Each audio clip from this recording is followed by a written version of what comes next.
Então, boa tarde a todas e todos. Nós estamos aqui para comemorar os 18 anos de existência do Instituto Ecovida, né? E pela sua trajetória, não poderia ser de outra forma essa comemoração que não viabilizando, possibilitando, né, temas que lhes são tão caros para botar na roda para discussão. O Instituto, então, para comemorar seu aniversário, começou fazendo lives desde o dia 20, né? E essas lives irão até o dia 29 desse mês, né? Com temas que trazem a discussão um pouco do que é a militância da Ecovida. Vai estar disponibilizado para quem tiver 75% de presença nas lives um certificado, né, de participação. Então, pedimos a todos e a todas que fiquem atentos, que acompanhem as lives da Ecovida. Os temas são instigantes e necessários nos tempos em que estamos vivendo. E vai estar disponível os temas e os horários nas redes da Ecovida, né? nas redes sociais, tanto no Facebook quanto no YouTube. O tema de hoje, né, que nós vamos tratar, é direitos humanos, né? E direitos humanos são os direitos básicos assegurados a todo ser humano, não importando a classe social, nacionalidade, religião, cultura, profissão, gênero, orientação sexual ou qualquer outra variante possível que possa diferenciar os seres humanos. Os direitos humanos são fundados sobre o respeito pela dignidade de cada pessoa e têm de ser universal, aplicados de forma igual a todas as pessoas.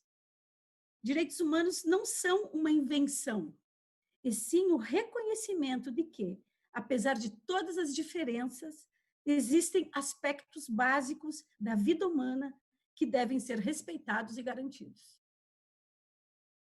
São uma importante ferramenta de proteção para qualquer cidadão, no mundo, não só no Brasil, mas aqui, hoje, principalmente.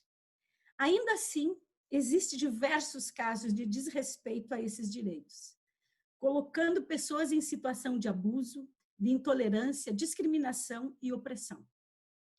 Mesmo isso sendo óbvio para muitos de nós, ainda existem pessoas ignorantes ou mal intencionadas, dizendo que direitos humanos servem para proteger bandidos. Ou aquela frase típica de fascistas, que diz: direitos humanos para humanos direitos. Isto contraria o próprio espírito dos direitos, que tem necessariamente de ser inclusivo, estendido a todos. Mesmo quem critica tais direitos está assegurado por eles. Por outro lado, políticos e ativistas que dedicaram as suas vidas a lutar por tais direitos, muitas vezes foram ameaçados, mortos ou silenciados. A Declaração Universal de Direitos Humanos existe há muitas décadas, mas, na prática, os direitos humanos ainda são um desafio. E esse desafio está relacionado principalmente à falta de vontade política. E é para isso que estamos aqui iniciando esta conversa. E iniciamos chamando, então, o Leonardo Pinho, que está vice-presidente do Conselho Nacional de Direitos Humanos, é um paranaense, né? E também presidente da cooperativa Unisol do Brasil. É isso, Leonardo? Te apresentei adequadamente? Bem-vindo. Sim. Só a única coisa é que eu sou paulista, não sou paranaense, não. Mas adoro o Paraná, então não tem problema. Tá bom. Obrigado, viu? Não, acho que agradecer, né? Primeiro, parabenizar o Instituto Ecovida por todos esses anos de luta pelos direitos humanos no Brasil, falar da admiração que eu tenho, né, por vocês, a Central de Cooperativas Unisol Brasil, né, e a nossa confederação que reúne a CONCRAB, né, dos assentamentos rurais do MST, a Unicafes também e a Unicatadores, que reúne as cooperativas de catadores de todo o Brasil, reconhecem o trabalho e a importância do Instituto na defesa dos direitos humanos e numa visão de direitos humanos integral. E é um pouco isso que eu queria iniciar. Hoje nós estamos vivendo uma situação de negacionismos de direitos humanos, mas também, e você falou, uma defesa de direitos humanos fragmentada. Então, por exemplo, me interessa dizer o direito à família, porque é um direito humano, né, de constituir família, a valorizar, a política de assistência social é toda fundada na família, né? Mas alguns usam isso para fazer proselitismo religioso. Aí fala, não, mas aí eu defendo direitos humanos. Aí quando a gente fala da integralidade dos direitos, tá, mas você defende também aquela pessoa sem teto que luta por moradia. Nós vamos ter aqui logo depois uma das referências para mim, né, para todo mundo que luta por direitos no Brasil, o companheiro GG, que vai estar aqui com a gente, né? Aí as pessoas falam, não, eu não defendo essa turma aí porque é os vagabundos. É isso. Então, assim, a gente também está nesse momento em que alguns usam os direitos humanos também assim a seu prazer. Então, eu defendo só uma parte. E isso não pode acontecer. Os direitos humanos, eles são interrelacionados. Então, eu queria iniciar um pouco dialogando com isso.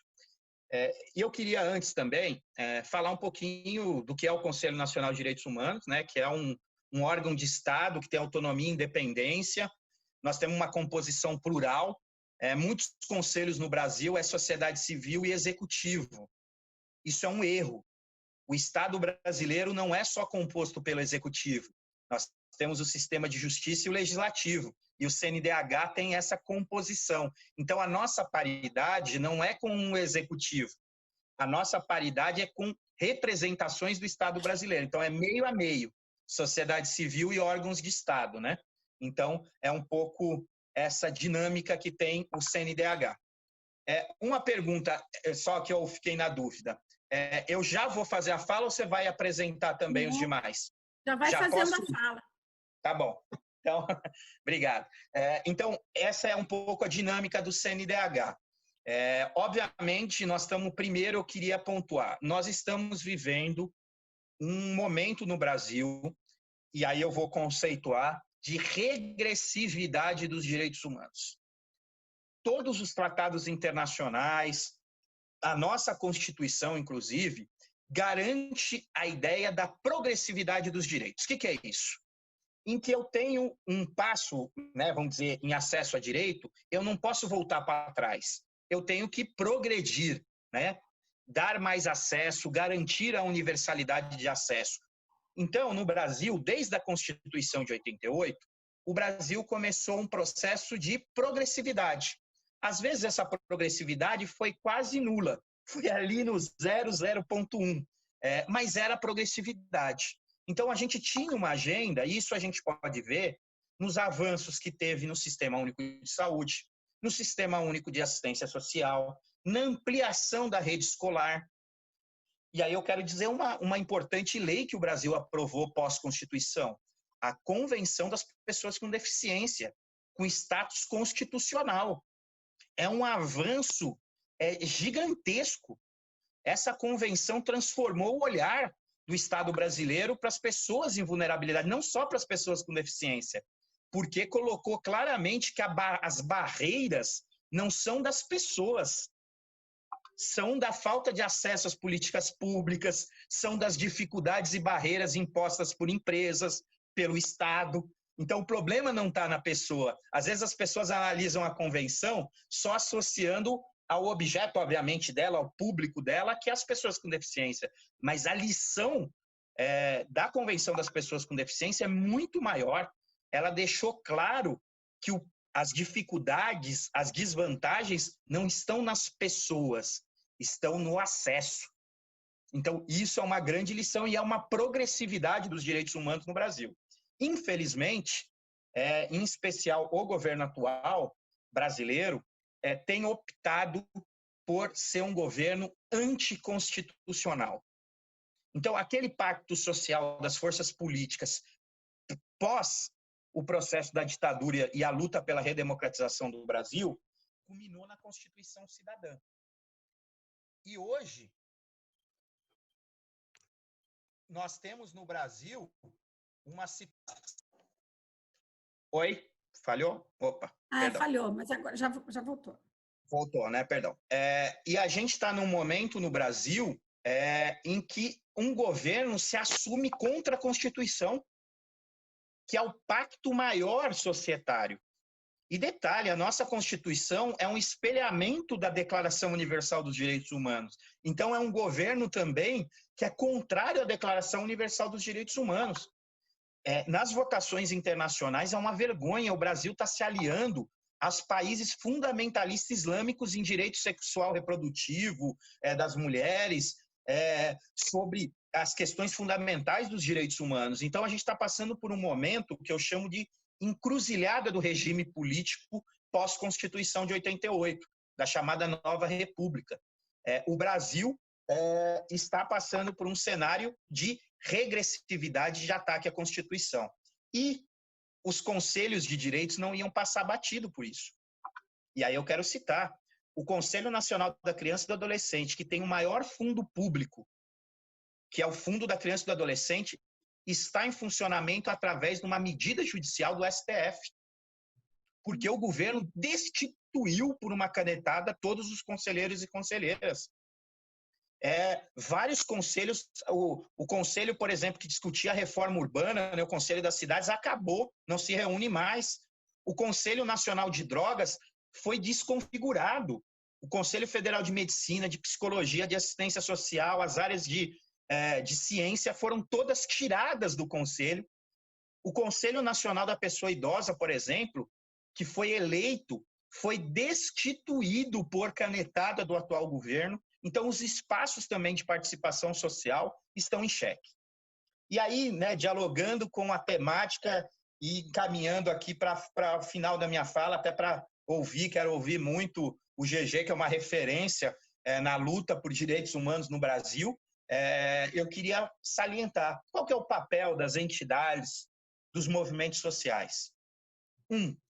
Reafirmar os direitos universais, os sistemas universais de direitos previstos na nossa Constituição. Nós precisamos dizer claramente que qualquer governo, em especial esse, que viola os direitos fundamentais da nossa Constituição, é um governo ilegal. Nós precisamos dizer isso ao povo, que e quem não cumpre a lei, isso tem nome. Nós precisamos dizer isso claramente. Quem saúda torturador está cometendo crime.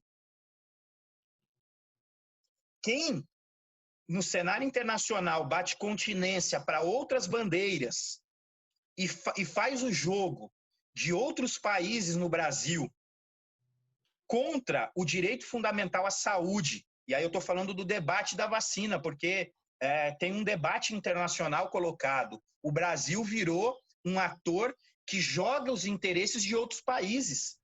Isso chama-se crime de lesa pátria. Eu estou sendo duro porque, infelizmente, esse é o cenário do Brasil.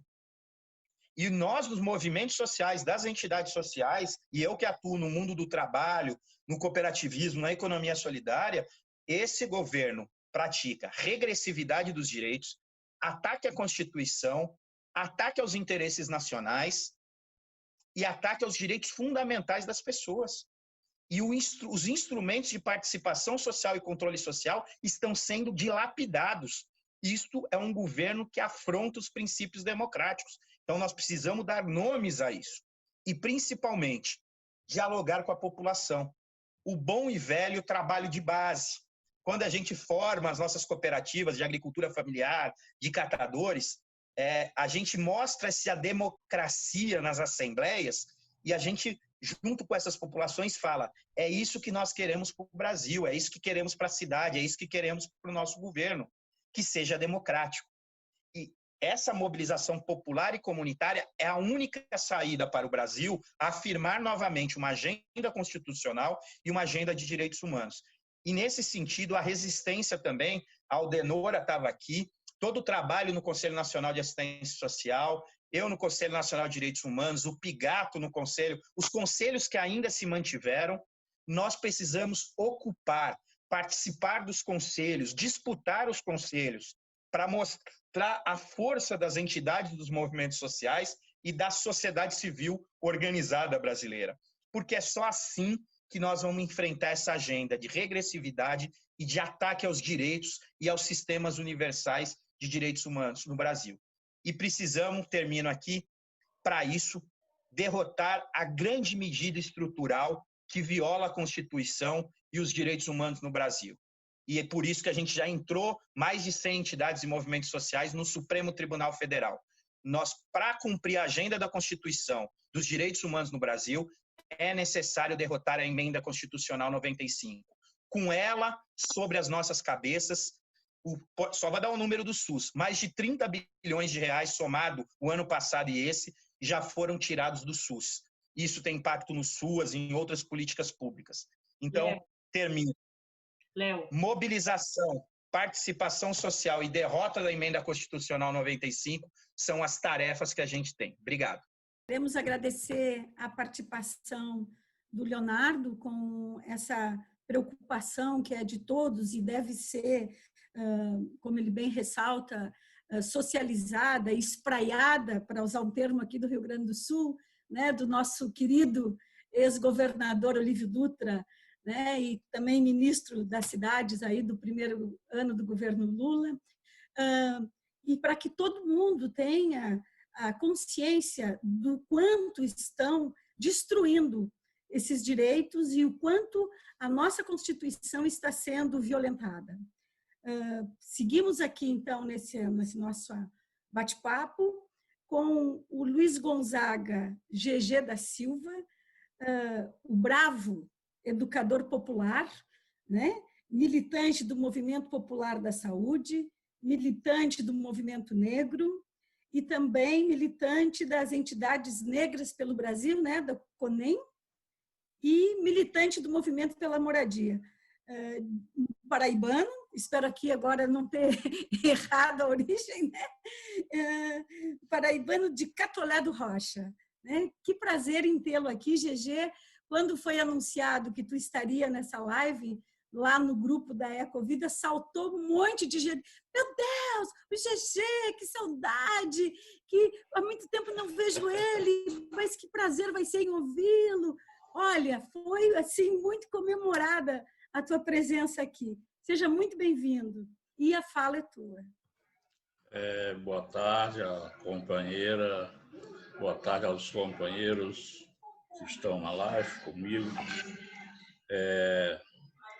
Dizer que também da minha pessoa foi um grande orgulho saber que ia ter presente nessa live pessoas como o Leonardo, a Aldenora, que fazia muito tempo que eu não conversava, não falava com a Aldenora, e saber que estava fazendo uma live para discutir direitos humanos. Ora, nós estamos num país que eu não digo mais que tem governo, eu digo que tem desgoverno. Agora, é um desgoverno para nós, mas é um governo pensado para eles.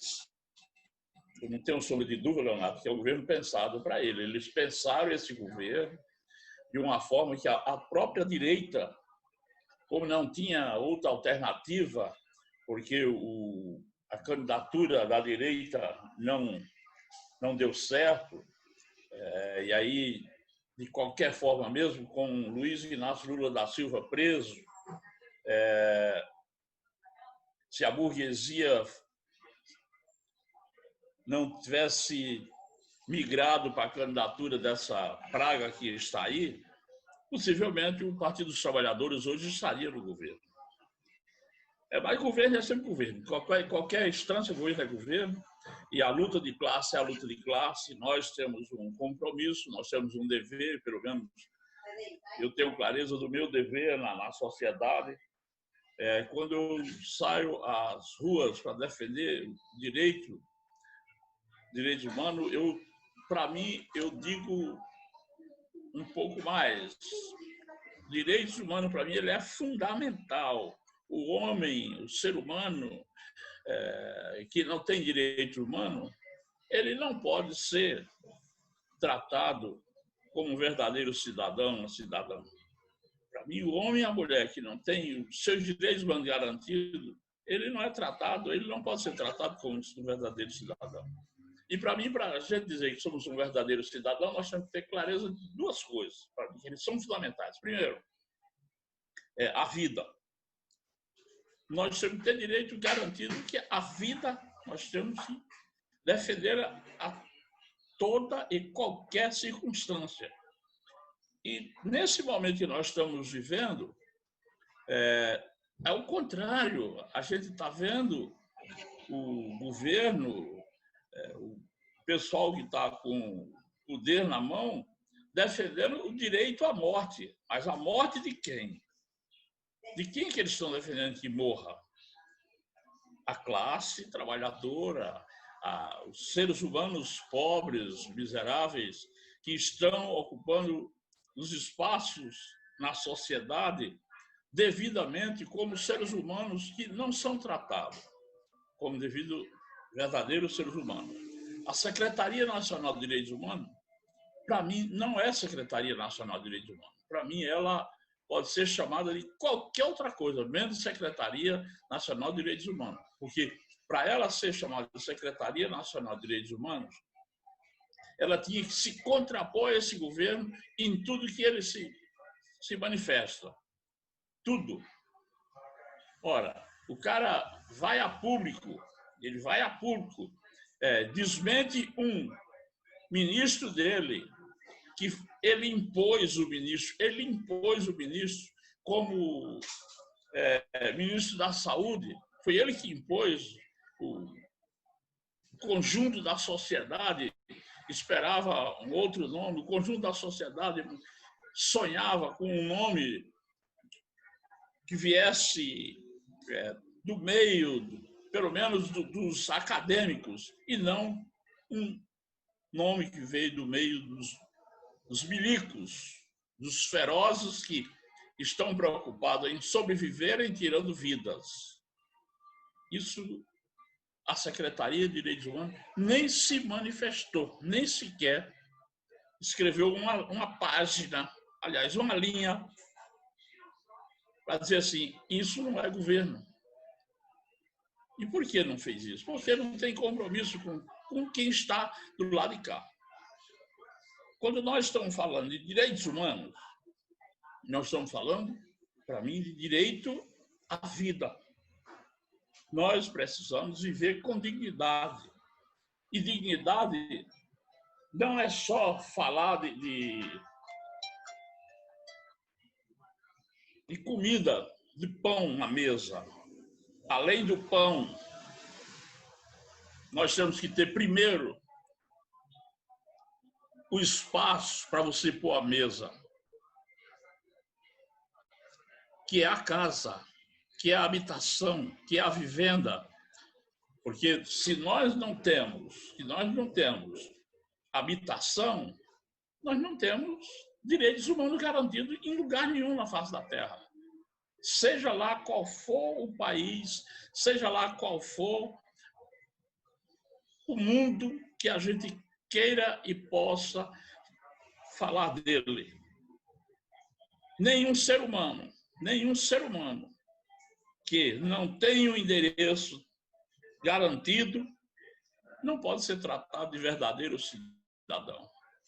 É um cidadão que a gente sabe que está jogado às ruas. Hoje se fala, só na cidade de São Paulo, se fala oficialmente que a gente tem de 33 a 35 mil pessoas vivendo nas ruas. Eu digo pessoalmente que nós temos talvez já quase o dobro desse número de 33 a 35 mil pessoas nas ruas da cidade de São Paulo. E você vai dizer que essas pessoas que anoitece, amanhece e não tem o direito de ter um local para encostar a cabeça, não pode ser tratado. Nós não podemos dizer que eles são tratados como verdadeiros cidadãos. Nós estamos vivendo numa sociedade escravocrata, nós estamos vivendo numa sociedade que não tem nem um pouco imaginado como é que o ser humano precisa viver como verdadeiro ser humano. E aí, hoje a cidade de São Paulo está cheia de grupos que não têm aonde morar. Você chega no centro da cidade de São Paulo, tem uma Cracolândia, que eu não gosto desse nome. Você chega num bairro um pouquinho mais afastado do centro da cidade de São Paulo, tem outra Cracolândia. Aonde você passar, você vai encontrar as Cracolândias da vida. E as Cracolândias da vida são instrumentos de garantia, de sobrevivência dos vendedores de drogas. Dos passadores, não, dos vendedores. Dos que produzem, dos que têm o alto comando da droga. Os usuários não têm culpa. Os usuários, para mim, não têm nenhuma culpa de estarem nessa situação. Porque para responder essa situação desses usuários que aí estão vivendo, era preciso você ter saúde, oferecer saúde para eles. Ah, mas eles não querem. Mas por que eles não querem? Porque eles sabem que para onde eles forem, será cerco, forçados a ficarem numa subprisão, que não é um local de tratamento. É como se você pega um jovem de 19, 20, 22 anos e põe numa prisão e diz, não, ele vai estar sendo reintegrado à sociedade, é para a socialização dele na sociedade. Mentira! O cara está lá, numa escola de formação de crime. Ele vai se formar em um verdadeiro criminoso. Isso eu estou dizendo o que eu vivi, o que eu vi, e sei que é isso, é essa a realidade. Eu fiquei 51 dias preso no ano de 2004. Nesses 51 dias, eu vi a juventude numa escola de formação de criminosos. E aí, os direitos humanos estão aonde? Porque um jovem com 21 anos, 25, numa escola do crime, quando ele sai dali, ele vai para onde? A reassocialização dele, qual é? É pegar uma arma e assaltar o primeiro que encontrar pela frente. Primeiro, ele já sai de lá de dentro comprometido até a alma dele com os mestres do crime que ficaram lá dentro da cadeia. Quando ele sai, digamos, ele sai e mora lá no bairro da Penha, os criminosos ligados ao grupo deles vai direto nele. A hora que ele puser o pé na rua, já tem alguém, você nos deve. Lá dentro você ficou devendo tanto. E aí ou você vai pagar aqui ou você vai morrer. E o cara, entre morrer e continuar cometendo as atrocidades, ele vai cometer atrocidades, mesmo sabendo que vai morrer também. Porque 51 dias que eu vivi na prisão foi o suficiente para conviver com o crime pesado. Eu convivia com o crime pesado. É tanto que no dia 26 de abril de 2004 aconteceu uma das maiores rebeliões, e essa das maiores rebeliões foi exatamente no presídio, no CDP Belém 1, onde eu estava. Essa rebelião teve início às 22h30, foi terminar no outro dia de manhã, 7h30, 8 horas da manhã. E quando terminou, o acordo era o povo jogar os seus instrumentos fora. Quais os seus instrumentos? As facas, os espetos, os punhal artesanais, que lá dentro tinha muito. E aí, meus companheiros, minhas companheiras, é fácil você falar de direitos humanos vivendo uma vida de um gabinete, vivendo uma vida de uma determinada postura ou posição, onde você tem um carro, onde você tem uma sala com ar-condicionado, onde você tem uma secretária ou um secretário, até você precisa de um copo de água gelada, tem na sua mesa lá para você tomar. Agora, você vai discutir direitos humanos com o que se diz por aí. Direitos humanos é para defender bandido. Não, direitos humanos é para defender a vida. E eu tenho plena certeza que quando nós, dos movimentos de moradias, nós das organizações de movimento de moradias, vamos às ruas defender o direito de ocupar, defender o direito de construir, defender o direito de produzir habitação habitacional, é porque nós estamos defendendo, aí sim, nós estamos defendendo os direitos humanos, nós estamos defendendo o direito de viver com dignidade. E aí, quando a gente diz viver o direito com dignidade, é outra história. Aí tem muita gente que diz, não, porque vocês são igual a eles. Como o Leonardo disse, quando nós, os movimentos de moradia, estamos na rua, eles nos tratam como se nós fôssemos bandidos, Leonardo. Nós somos tratados como nós fôssemos bandidos. É como se, assim, esse bando de bandidos, desocupados, desocupadas, marginais, prostitutas, não tem o que fazer, estão invadindo os prédios que não cumprem a função social da propriedade. Se eu chego aqui no prédio, esse prédio não está cumprindo a função social da propriedade, qual é o meu dever? Qual é a minha obrigação? Se eu sei que aqui, em volta a esse prédio, em volta a esse imóvel, tem dezenas, centenas de pessoas que não têm onde dormir, por que não ocupar esse prédio para que essas pessoas possam viver com dignidade nesse prédio? Que é o mínimo possível, é uma dignidade. Que, para mim, as ocupações não cumprem mais a sua função que a gente iniciou lá atrás. Porque hoje já tem muita gente, inclusive no nosso meio, já tem muita gente ocupa e cobra uma taxa, dizendo que é uma taxa de manutenção, que não tem nada de manutenção. Não tem nada de manutenção. Nós do Movimento Moradia da cidade de São Paulo, nós do MMC, nós não cobramos um centavo de ninguém. No dia que tem algum problema, que tem uma necessidade de se ter algum tipo de reforma, o que é que nós fazemos?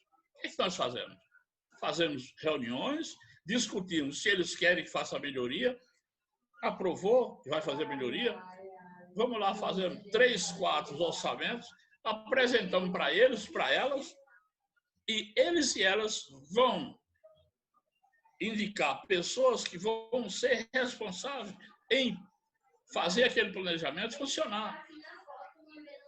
Se nós temos, digamos,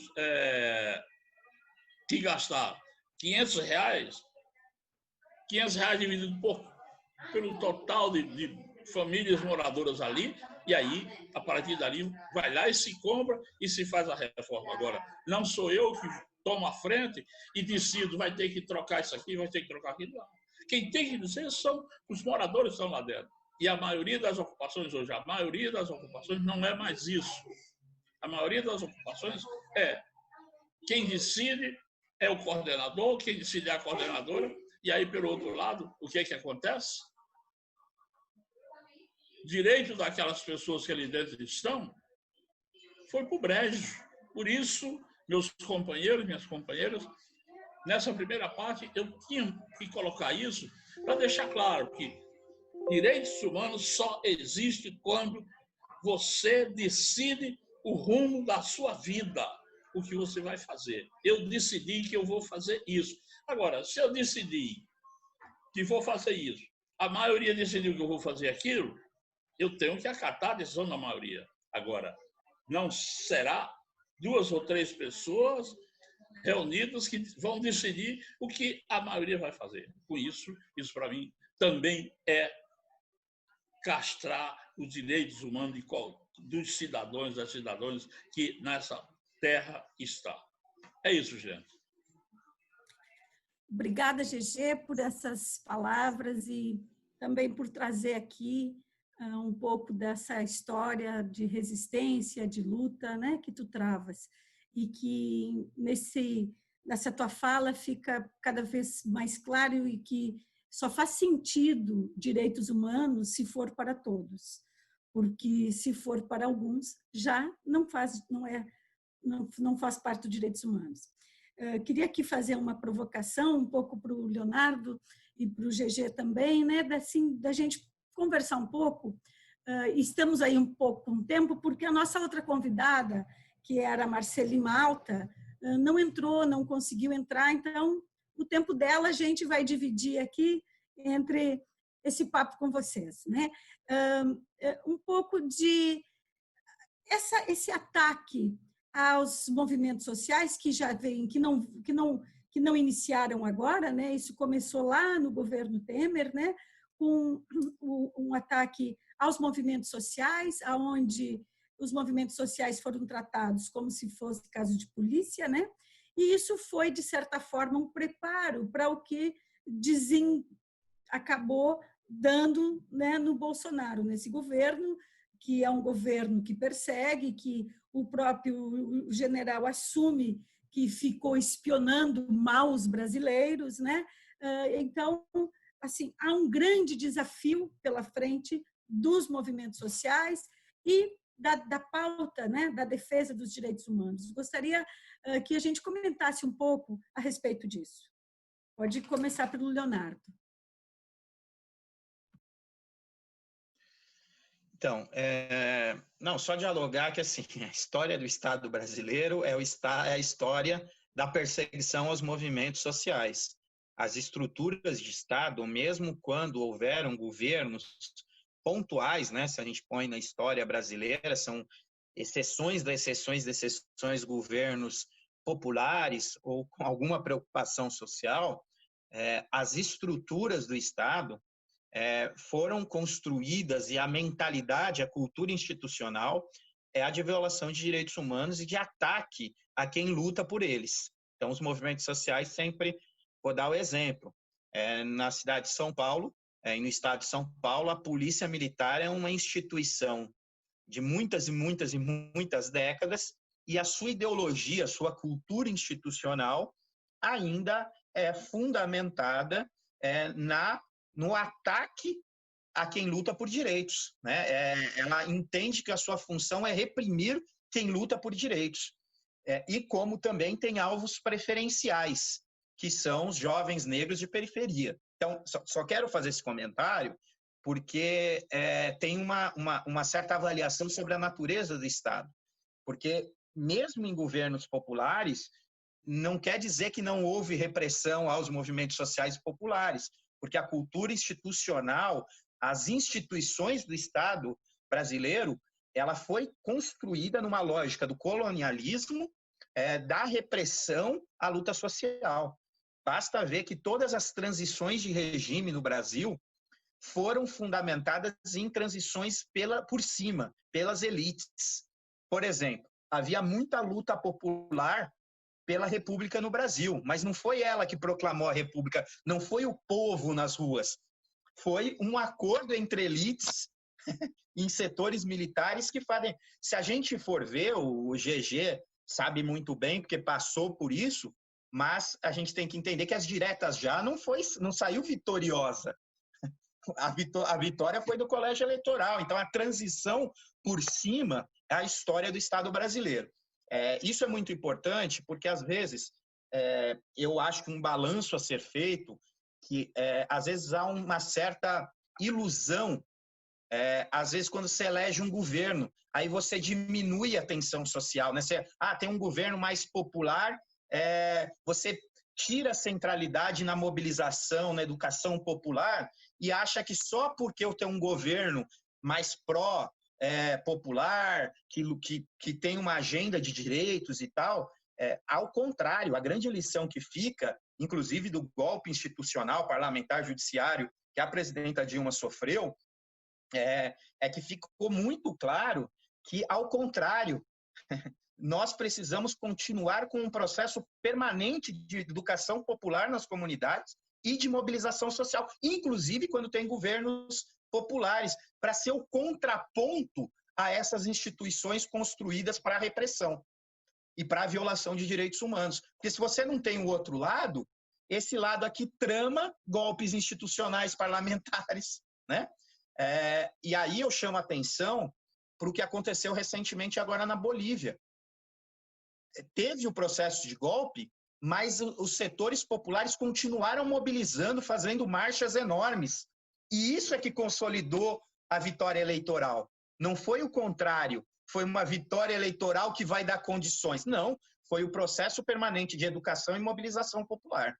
Então, eu queria, dialogando com isso, fazer esse comentário e essa observação a respeito da natureza do Estado e sobre a importância disso. E eu quero terminar falando uma outra lição.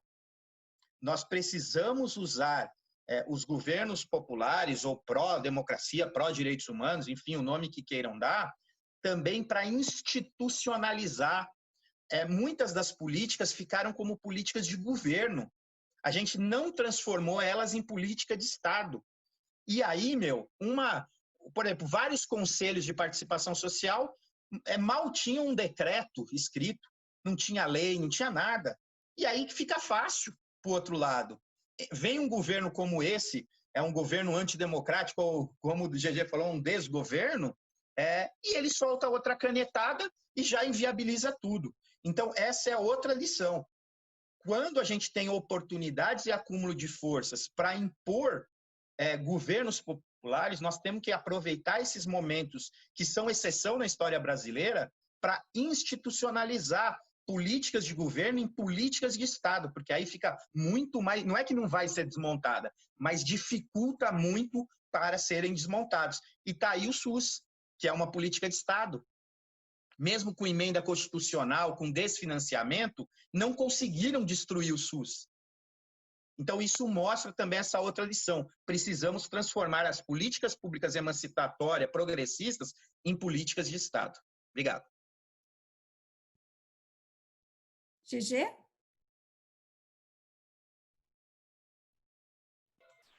Vamos lá. Olha, eu me sinto bem à vontade para dizer o seguinte.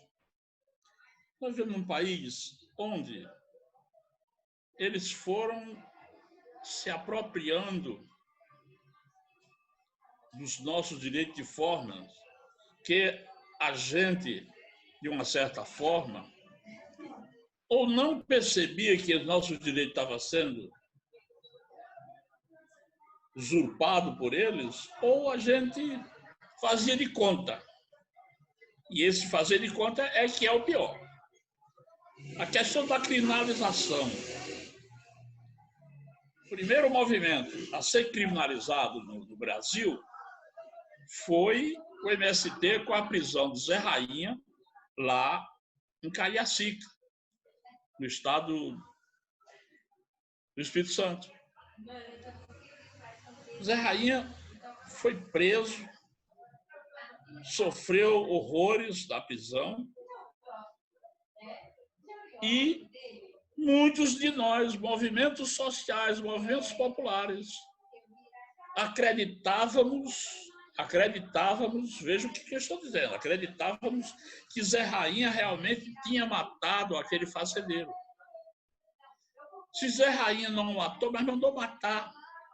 Ora, companheiras, companheiros, para sorte do Zé Rainha, na hora que ele matou, que o cara matou aquele fazendeiro, Zé Rainha estava reunido com o governador do Ceará, um governador de direita, da ultradireita, não era um governador de esquerda.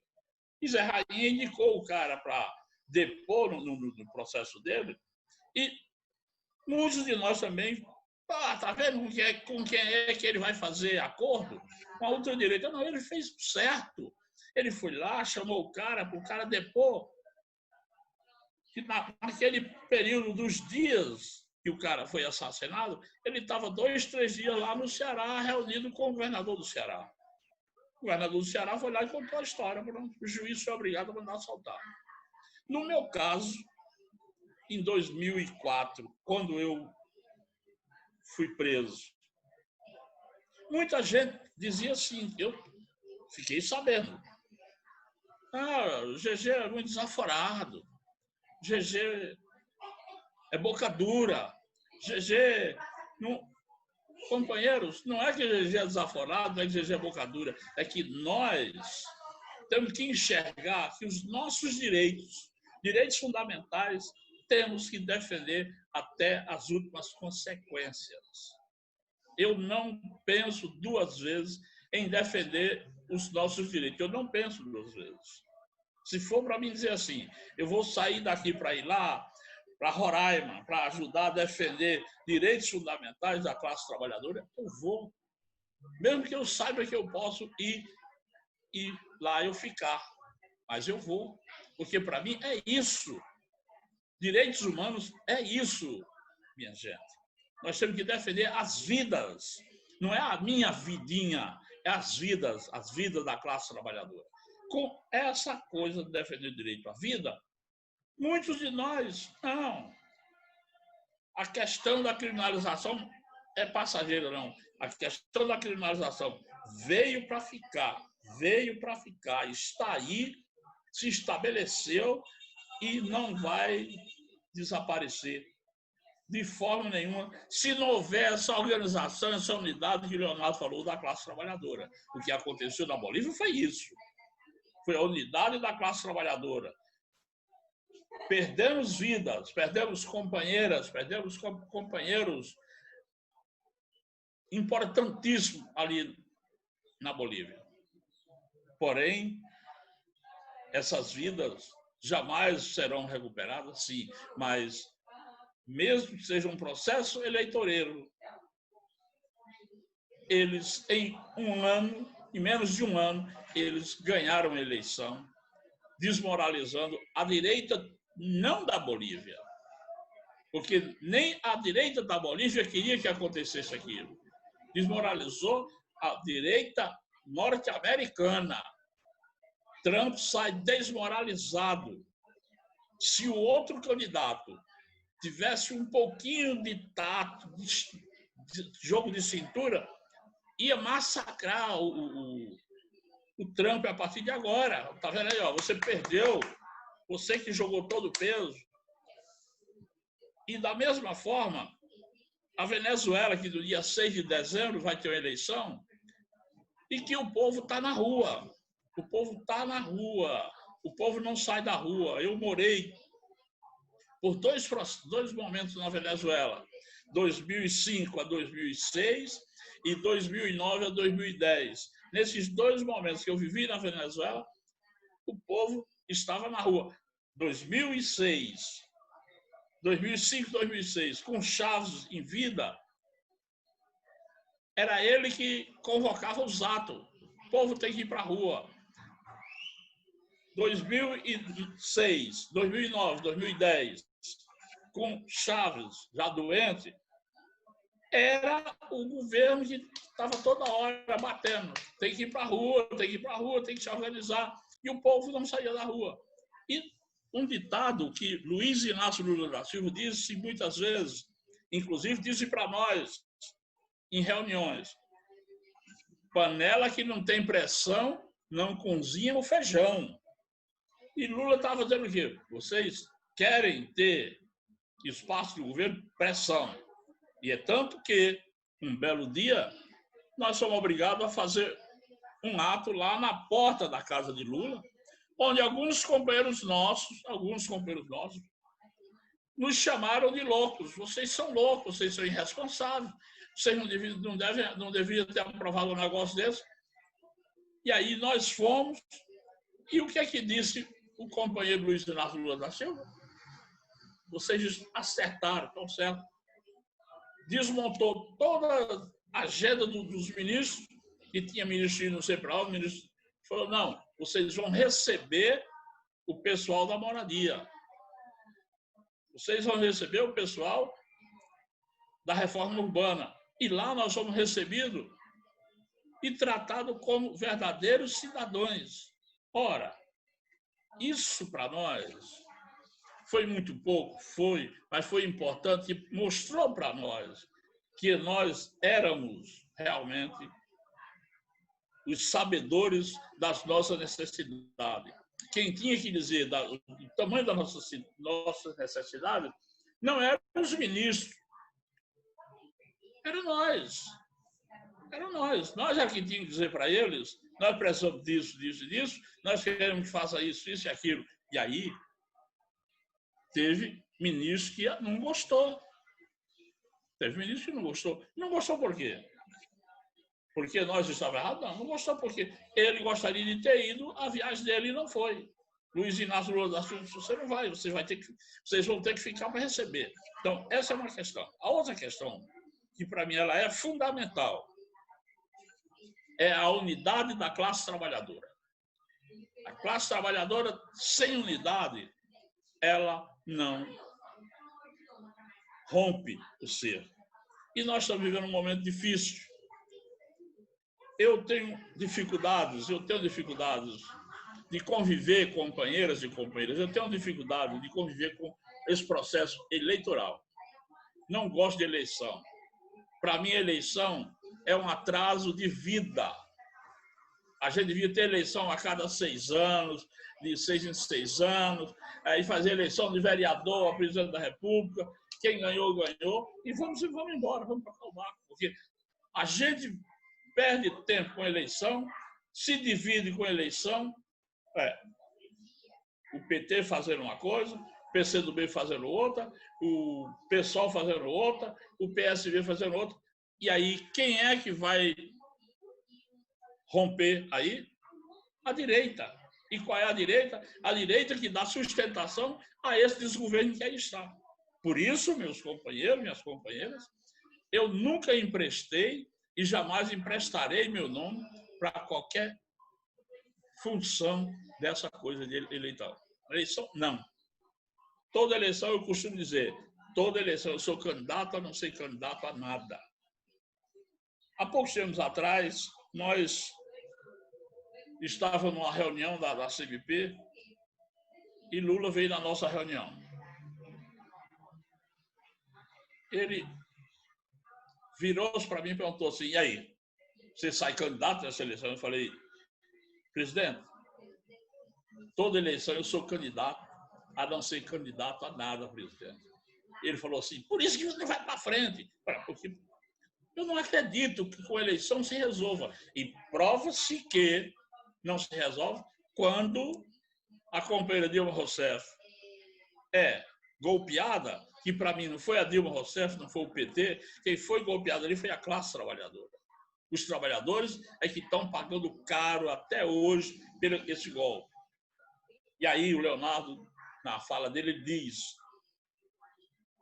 a molecada da periferia negra que está sendo dizimada. Nós temos, companheiros, nós temos hoje, para mim, o extermínio da população negra. É o extermínio. Veja por que é que eu estou dizendo é o extermínio. Da mesma forma que nós tivemos 775 etnias indígenas e o povo que veio, os europeus que vieram para cá, dizimaram e extinguiram. Hoje, nós não temos 200 etnias indígenas. Onde é que foram parar as 575? Todas foram dizimadas, foram assassinadas, foram morta a qualquer custo. Da mesma forma, eles estão fazendo hoje com a população negra. Da mesma forma, um jovem com 13, 14, 15, 16, 17, sai da escola, põe sua bolsa nas costas, indo para casa, a polícia do Estado atira na nuca do moleque, dizendo que o moleque estava armado. Ora, companheiros, cadê os nossos grandes companheiros, as nossas grandes companheiras defensoras dos direitos humanos? Onde foram parar?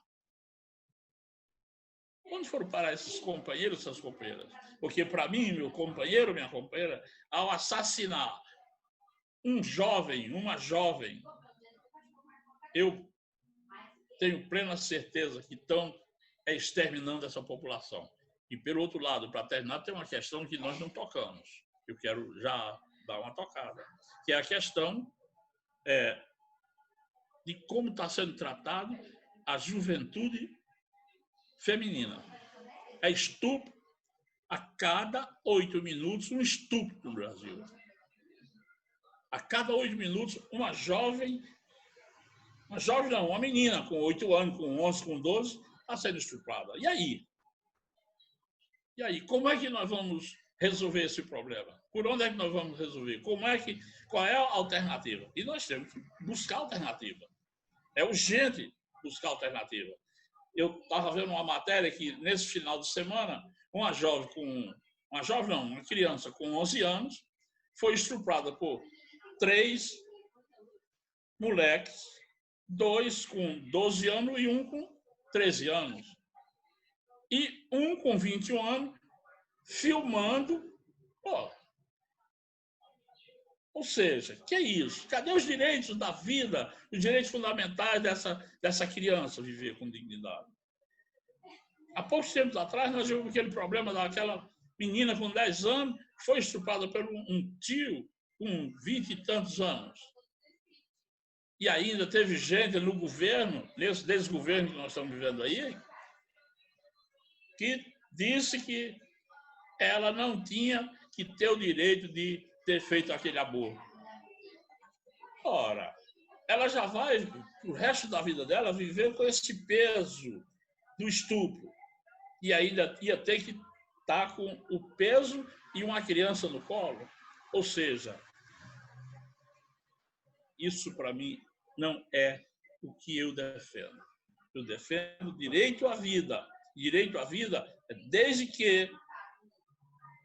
que essa mãe, ou futura mãe, ou pretensa mãe, decida o que fará do seu corpo.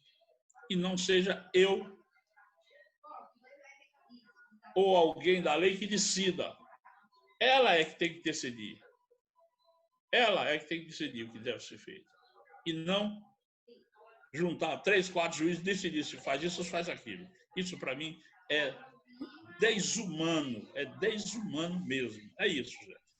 Gigi traz aí as considerações que, quando se tem uma ministra como essa da família, só pode acontecer essas coisas, né? Mas eu gostaria aqui de fazer uma pergunta da Maria Jô, que diz: direitos humanos e demais direitos, por mais que a gente busque, lute, debata, não somos ouvidos, nos tornamos invisíveis. De que forma seremos vistos, visíveis, ouvidos?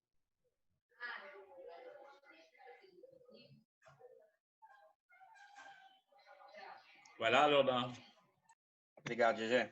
Não, primeiro que em governos anticonstitucionais, governos claramente com tendências, falas, compromissos e agendas protofascistas, que nega a ciência, enfim, eu acho que a melhor definição foi a fala do GZ. Em desgoverno, não adianta a gente esperar ser ouvido. A gente só vai ser ouvido se a gente tiver capacidade de incidência, de mobilização, a gente se fazer visível. E isso parte por mobilização, parte por produção de unidades na diversidade. E o que eu quero dizer com isso? A riqueza do campo popular, do campo democrático popular, é a sua diversidade. Nós temos formas de luta, nós temos bandeiras, nós temos jeitos de fazer política, nós temos compreensões diferentes, às vezes, da conjuntura, das centralidades, mas em cenários de avanço de perigos, inclusive à democracia, às conquistas e direitos constitucionais, nós temos que ser capazes de produzir unidade na diversidade. Não é que a gente vai homogeneizar todo mundo vai ser igual. Não, mas nós precisamos colocar os interesses do conjunto da classe trabalhadora e de uma agenda plural em defesa da democracia, da Constituição, dos direitos humanos, acima dessas divergências, às vezes, que possam ocorrer. Então, eu acho que para a gente avançar e acumular forças, nós precisamos construir essas unidades na diversidade, inclusive saber produzir unidades para romper o lado de lá, para criar fissuras do lado de lá. Às vezes é necessário produzir unidades, por exemplo, em torno da democracia. Às vezes eu vou ter que fechar a unidade em torno da democracia com setores até que são a favor da emenda constitucional 95, exemplo, de uma agenda liberal. Mas ele é contra a violação dos princípios democráticos.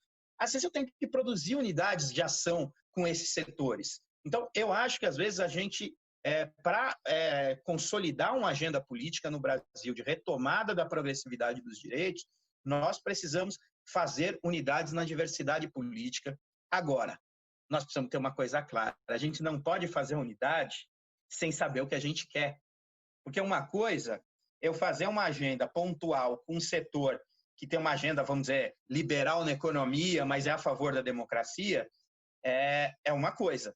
Agora, eu me submeter à agenda política desse setor é outra. Então, fazer unidade na diversidade, você primeiro tem que ter clareza do seu programa, do que você quer e do qual é o seu compromisso, de que lado você está na sociedade brasileira. Aí, se você tem claro isso, tem seu objetivo, você pode produzir unidades pontuais, mas não vai se submeter a programas que não são o seu. Então, às vezes, as pessoas confundem isso. E, geralmente, eu vejo muita confusão. Eu vi um debate recente sobre Frente Democrática versus Frente Popular, né? Eu acho que é uma discussão mal colocada, porque o Brasil necessita hoje de uma Frente Democrática muito ampla. No entanto, setores que dizem defender a democracia votam alinhado quando o projeto na economia é neoliberal. Então, nós precisamos ter claro que é necessário, sim, frentes democráticas, mas eu tenho que saber o meu campo, eu tenho que saber o meu programa. Então, eu não vejo como contradição uma coisa versus a outra. E eu vi isso em lideranças, dirigentes partidários experimentados no Brasil, fazendo essa dicotomia que, para mim, não existe. O Brasil precisa de uma frente democrática, mas precisa também lutar pela democracia e, ao mesmo tempo, apresentar um programa de societário, de desenvolvimento, que seja uma alternativa ao projeto neoliberal. Então, não é uma coisa versus a outra. É frente democrática em defesa da Constituição e da democracia e, ao mesmo tempo, acumular forças para apresentar à sociedade brasileira um programa de superação da agenda neoliberal. E, para isso, não podemos esperar ser ouvido. Nós temos que nos impor socialmente. E isso se faz com mobilização popular comunitária, isso se faz ocupando os conselhos, isso se faz, inclusive, criando audiências públicas, cobrando institucionalidades, isso se faz sob pressão com o sistema de justiça. Basta ver a vitória da PIB, não é uma vitória total, mas são vitórias que conseguiu no Supremo Tribunal Federal, soube usar a institucionalidade. Então, nós precisamos nos fazer presente e nos fazer ouvir.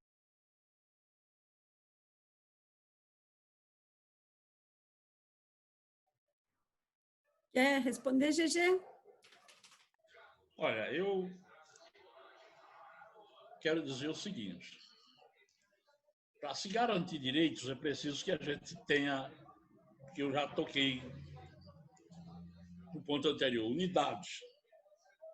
E a unidade da classe trabalhadora, ela só será construída quando essa própria classe trabalhadora tiver visão clara de qual é a unidade que ela quer.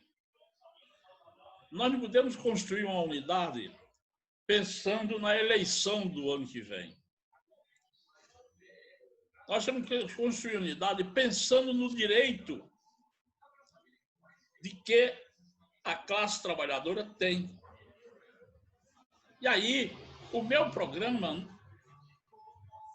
não poderá ser implementado, ele, 100%, porque eu só vou para a unidade se meu programa for intocado. Aí não, isso não é unidade, isso é imposição. E aí nós estamos vivendo alguns momentos desse tipo. Quando alguém concorre a uma eleição, ele é obrigado, ela é obrigada a fazer determinados acordos, que é diferente. O acordo eleitoral é uma coisa e a unidade construída é outra coisa. O acordo eleitoral, eu abro mão de algumas coisas, mas nós aqui se juntamos e fazemos um acordo onde o programa de governo vai agradar gregos e troianos.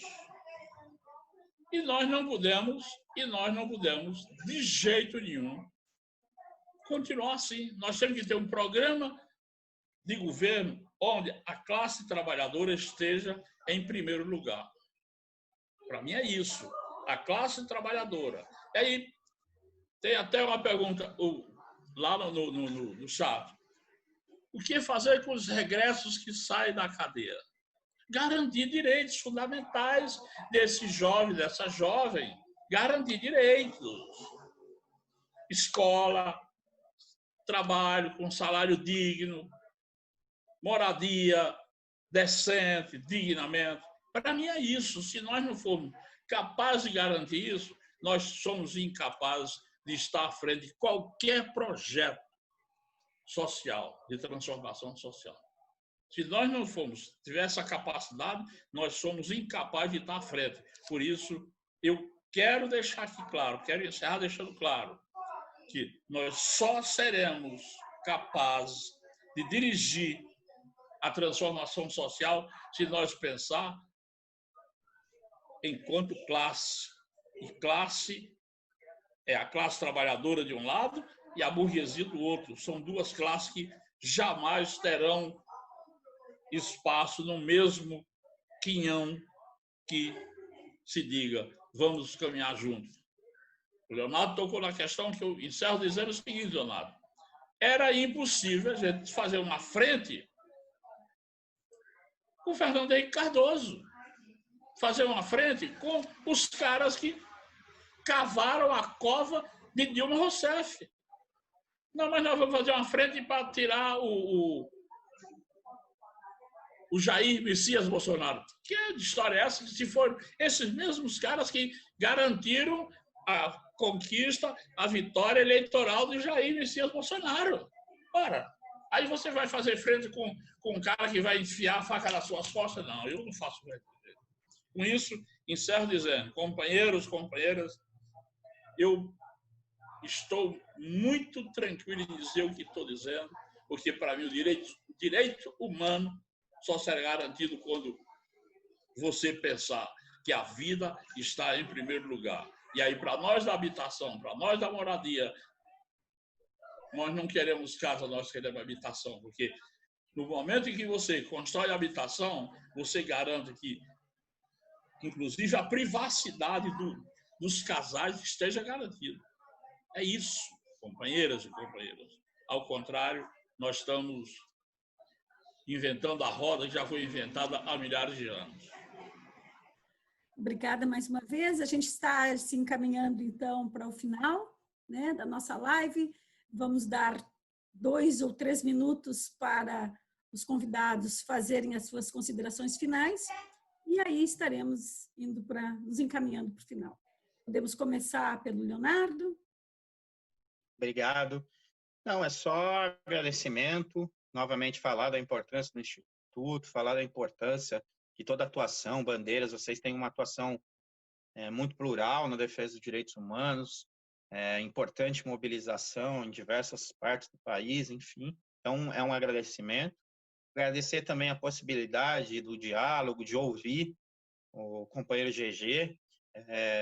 Tem pessoas que são referências porque sentaram e apresentaram teses e teses depois que ficam nas bibliotecas aí das universidades.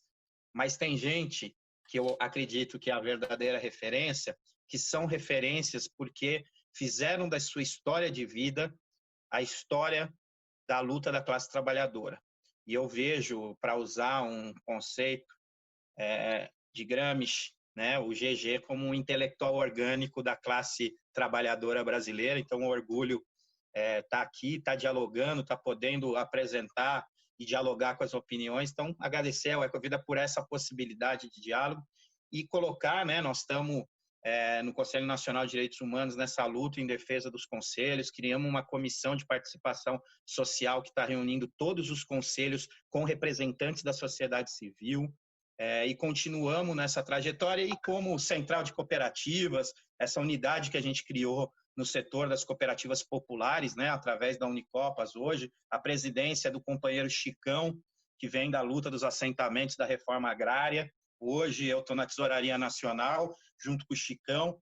Então, nós estamos hoje e acreditamos isso que o GG falou. A gente lançou, inclusive, nossa plataforma eleitoral, GG, e nós agora não estamos mais naquela de apoiar candidato. Agora nós estamos de impor a nossa agenda. Nós temos uma agenda, não é o candidato que vem apresentar coisa para nós. Nós temos uma agenda e nós vamos brigar por ela, nós vamos lutar por ela. Essa daí, eu queria novamente te agradecer, muito obrigado, e continuo à disposição de vocês aí para outras conversas, outros diálogos.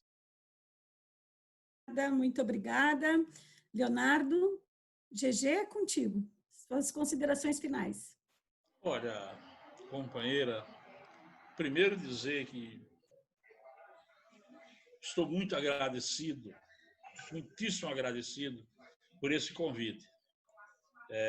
Para mim foi assim muito importante. Pena que a Leonora não pôde ficar junto com a gente, mas você o tempo todo aí com a gente, contribuindo com esse debate, isso nos ajudou muito. Segundo, Leonardo, fazia tempo que eu não te ouvia também.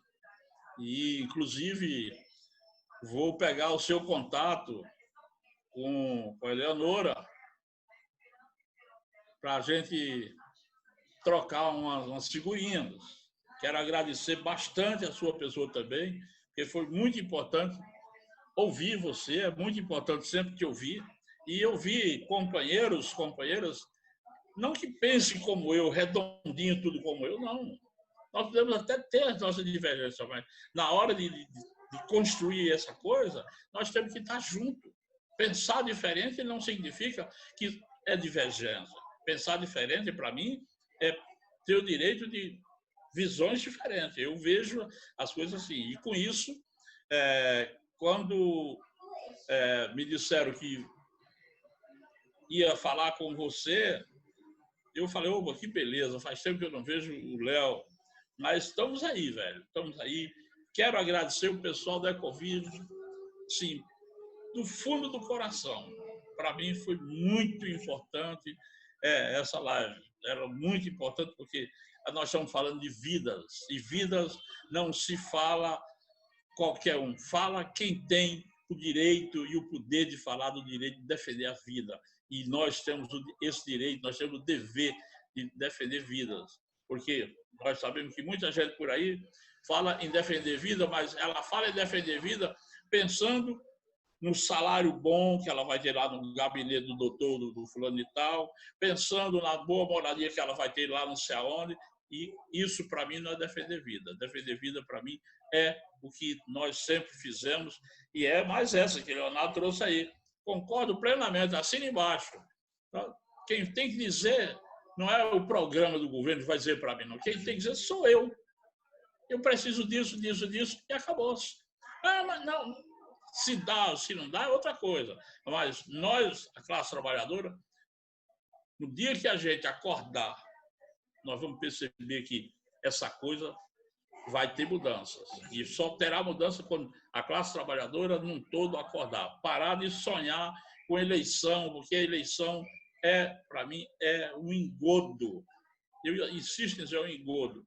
Você ganha a eleição, mas os caras te derrubam ali, derrubam lá, compra parlamentares, negocia, e com isso a sua vitória tornou-se uma vitória que não foi implementada. Com isso, muito obrigado, boa noite e um grande abraço a todos e a todas que nesse momento estão nos ouvindo. Muito obrigada, GG, muito obrigada, Leonardo. Em nome do Instituto Ecovida, eu agradeço a presença de vocês e essa conversa, apesar de dura, ela é necessária, porque com isso a gente vai olhando os companheiros ombro a ombro para a gente poder seguir a caminhada.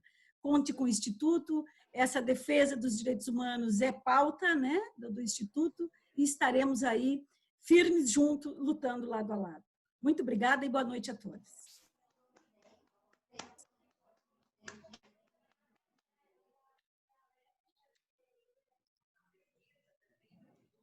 Boa noite, querida. Boa noite.